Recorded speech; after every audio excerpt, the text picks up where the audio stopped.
Okay, so what inspired me to get into substance misuse is ideally I wanted to be a cop as a kid, and I couldn't, as it turned out, because I'm epileptic.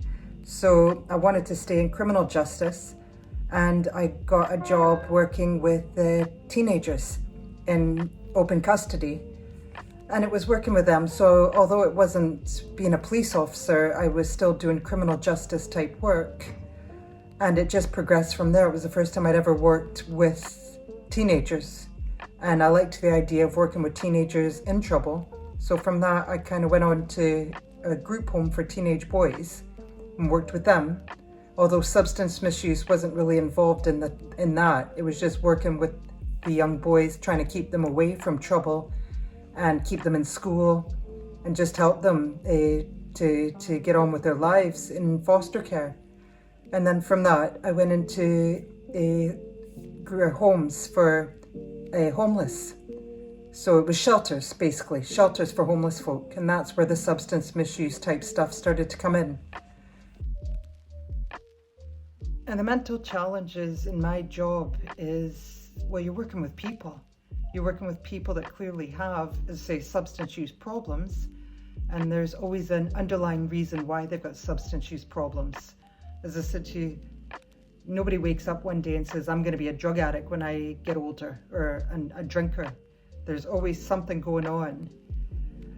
Whether it be that they've been brought up in that environment, or they've lost someone and just not been able to cope. It's just, for the majority of the people I work with, substances is a way to cope. It's what they know. It's what they've learned. And again, alcohol is slightly different. With alcohol problems, again, it could be the loss of a job, a loss of a loved one.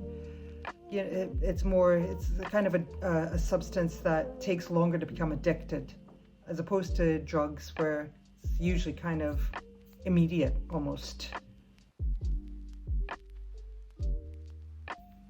That's really rewarding if you can help someone out. As I say, getting the drugs out of the system is the easy bit.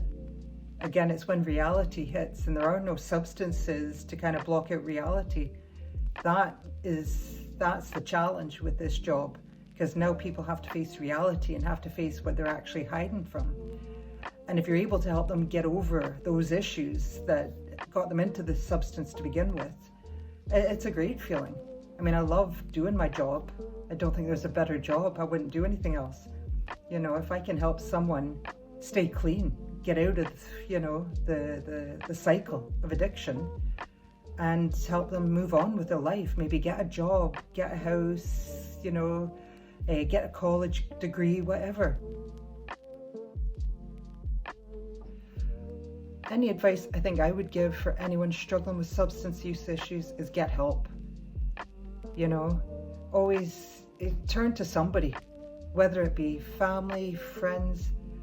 I mean, it's not easy. It's not going to happen overnight. There's no magic pill to help anybody with substance use issues, because, as I say, it's all the dealing with the mental stuff that's the hard bit. But get help. Just ask for help.